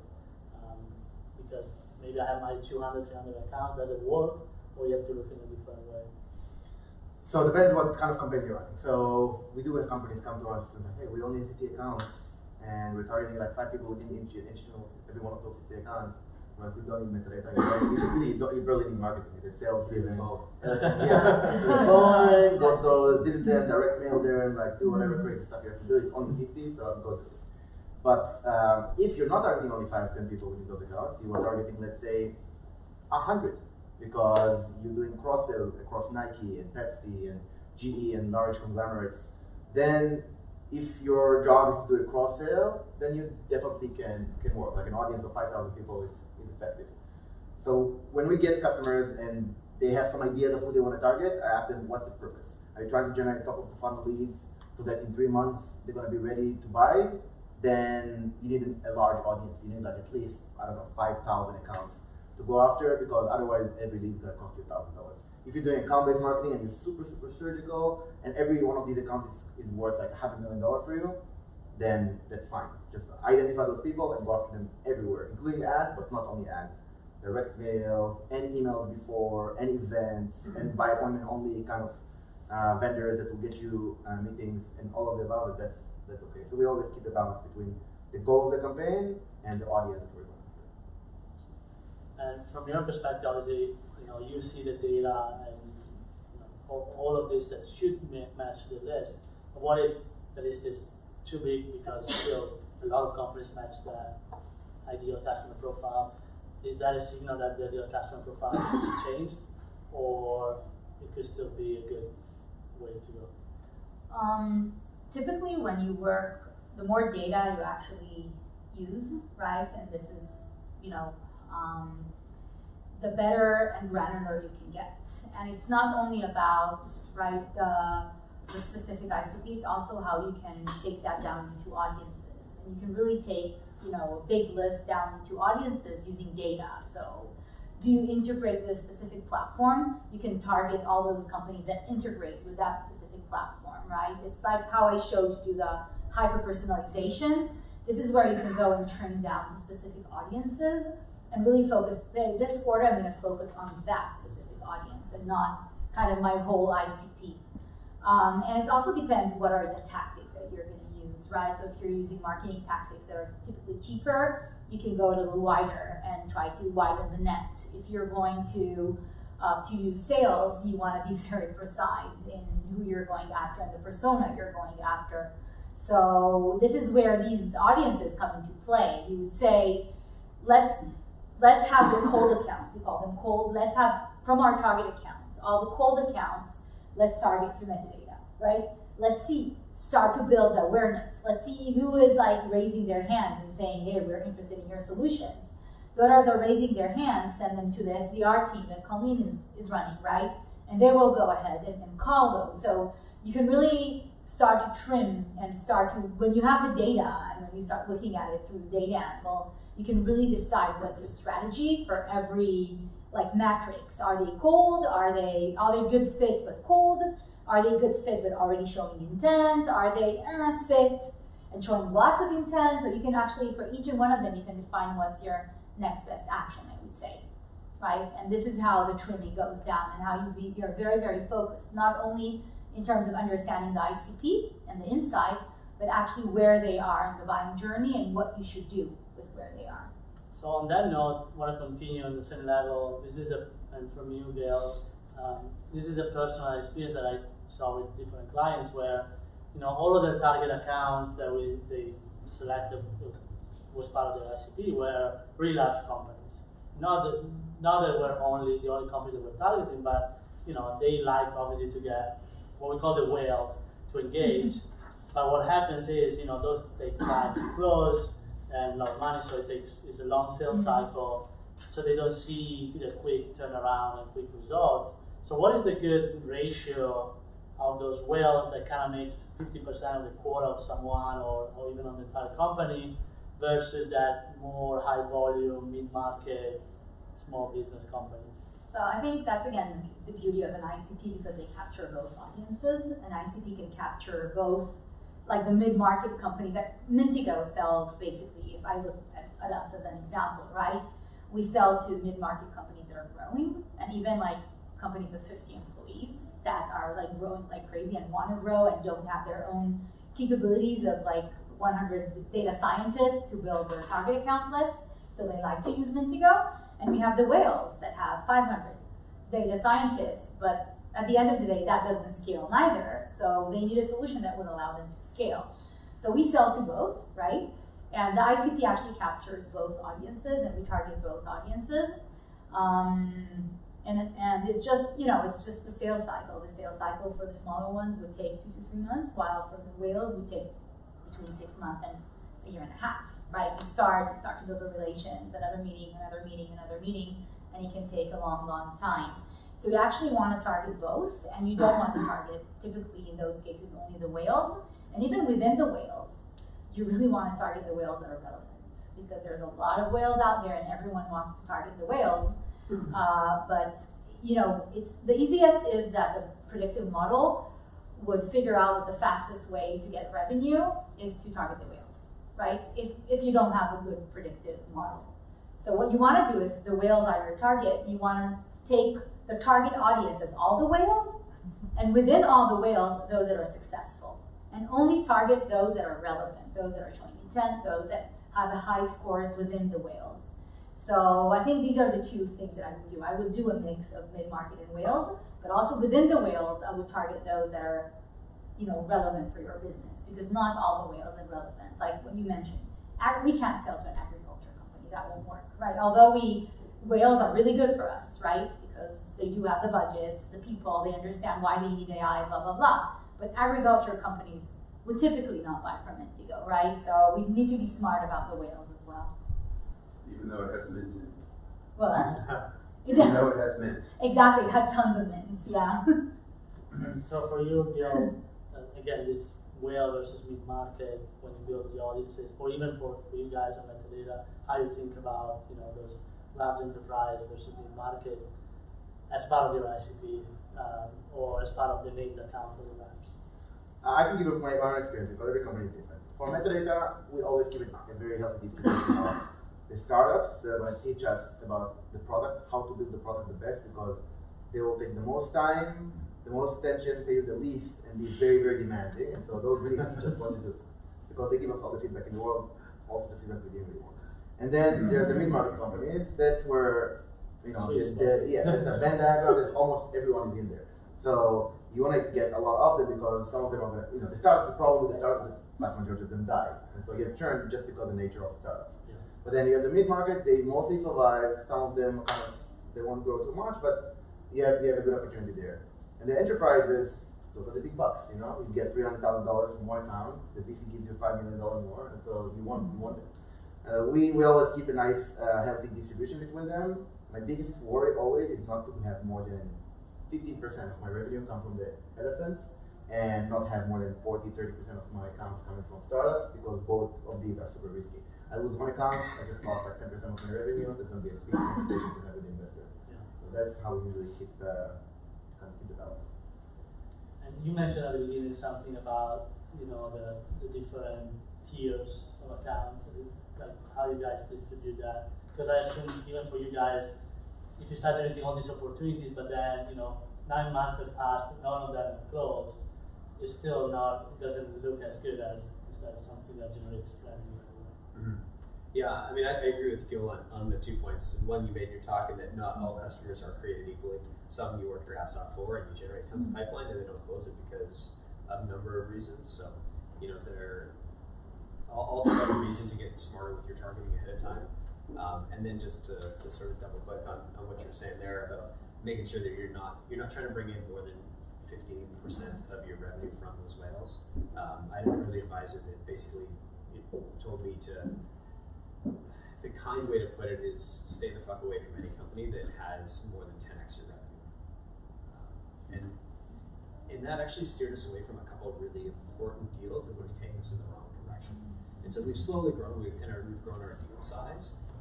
But there's two things that happen when you chase those deals. Is one, it's feast or famine, right? The person that goes out elephant hunting and forgets to collect the sort of deer and squirrels along the way, that person starves out wherever you're hunting for elephants. Mm-hmm. And then the second piece is if you do manage to land one and they own and they are 30% of your revenue, they own you. You're basically their subsidiary, but you're not getting the same financial benefits, and so they end up steering your product service, in the direction that serves them the best, as opposed to what's going to be best for you.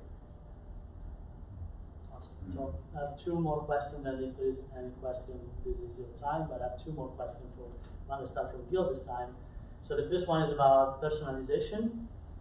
And when we talk ABM, a lot of companies think about, we need to personalize absolutely everything from the landing page, the content, the white paper, and all of this has to be super specific.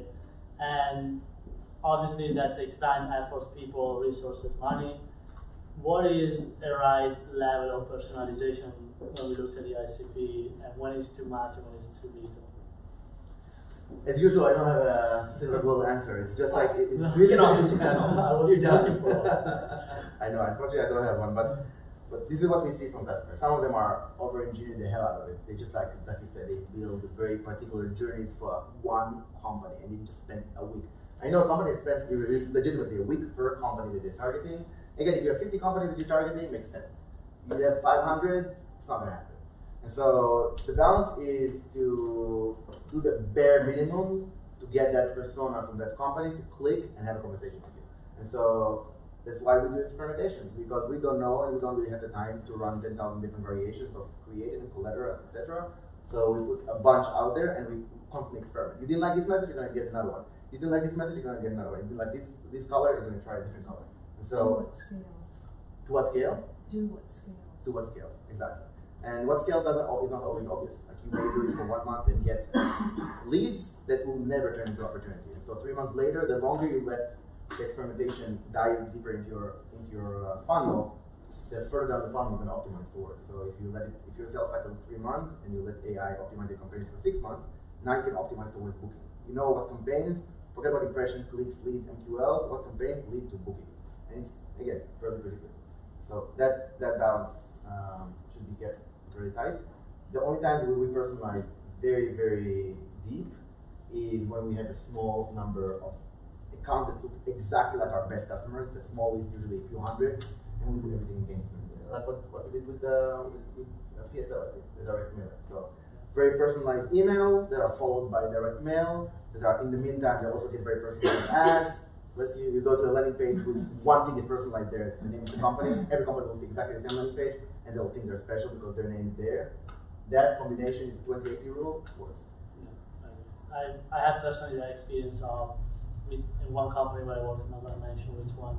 We tried to personalize for 5 accounts, and we were building specific landing page where we went on their site and their app to look at what they were doing and take screenshot and put it on the page and do all of that work. It took 3 people almost a month for 5 accounts. We didn't see much more of an engagement than the other 100 that were running in one campaign, one message, one everything. So obviously if you're selling to IBM and you have a team dedicated to sell to IBM, sure, do that. build a white paper just for IBM, but in the majority of the cases, that's not worth it if you are a startup.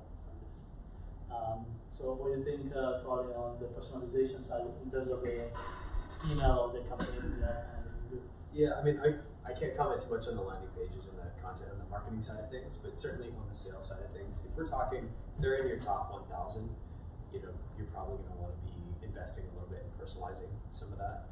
Especially just in the last, I don't know if anybody else has noticed, but in the last 2 years, it's become probably 10 times harder to send cold email at scale. Mm-hmm. Yeah. I think you get a lot of people dying. So I think it's for sales development people, we have to be a lot smarter.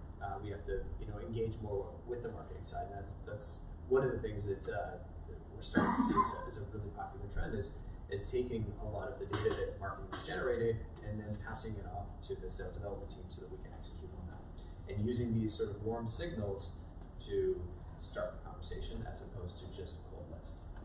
So if I'm doing pure cold, I'm going to invest quite a bit. If it's a top 50, I'll invest a little bit less. Probably on the top 50, I'm probably going to spend half an hour to a couple hours, depending on how much it's worth to me.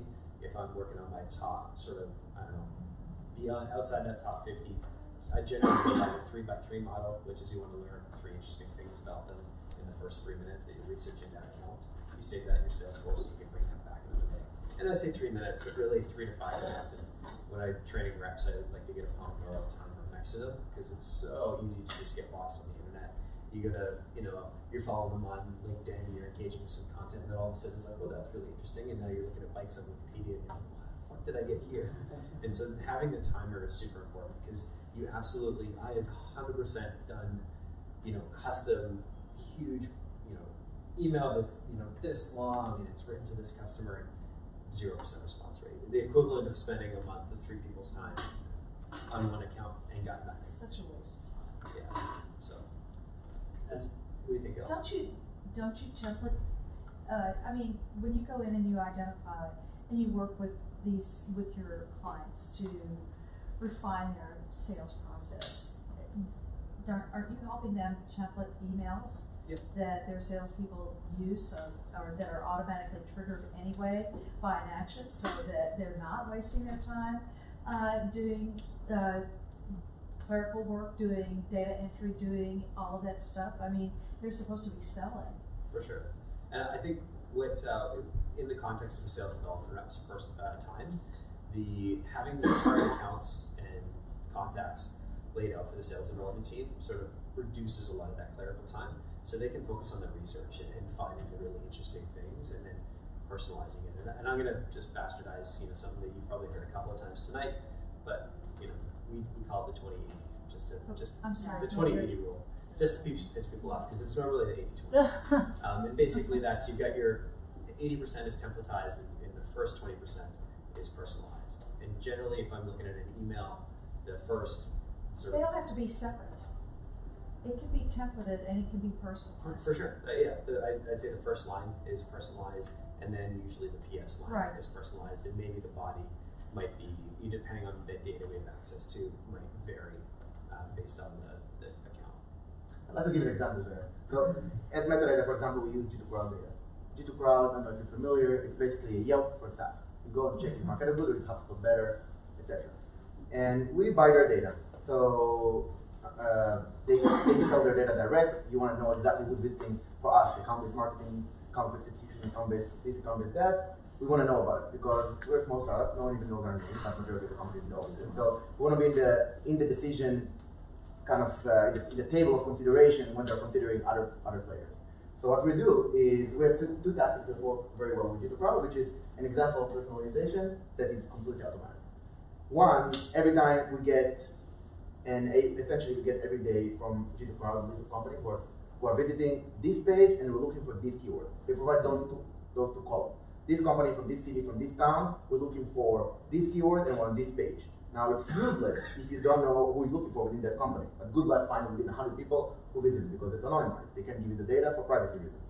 But what we do in an automatic fashion is we take your Salesforce data, we understand who your persona is historically. So we take that, we find that person within that company, within that city, within that state, So we match and we guess. We don't know. There might be 50 people that could be your persona, it could be 10. If it's 10, send an email to all 10 people. And that's what we do.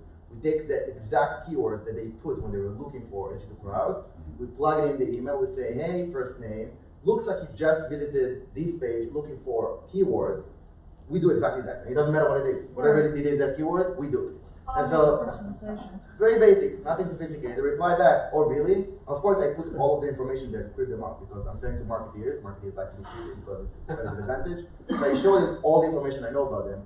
Many times I get a reply, and it just puts us, some kind of engagement, zero manual work.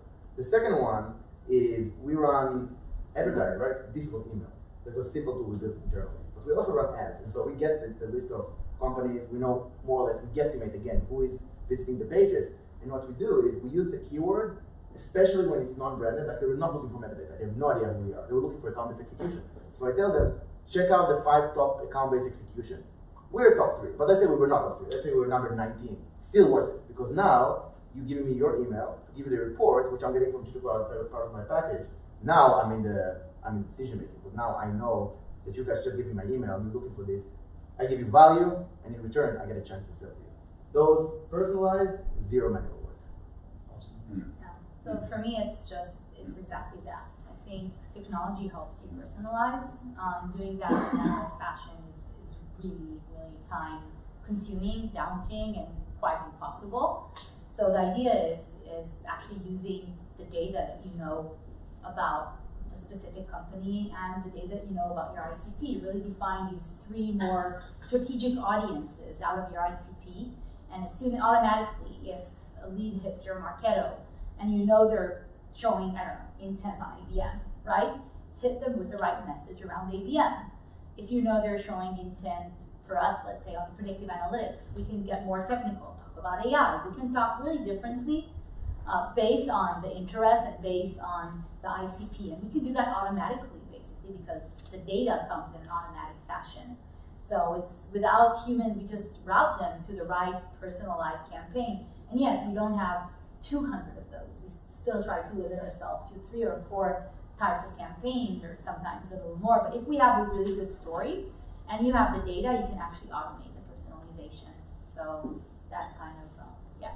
So I have more questions, but I think we are out of time. Tired. So thank you, everyone. Thank you, the speaker.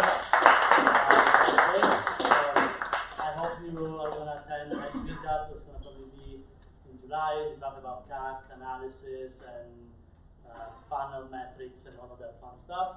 So thanks again, and have a good night. Thank you.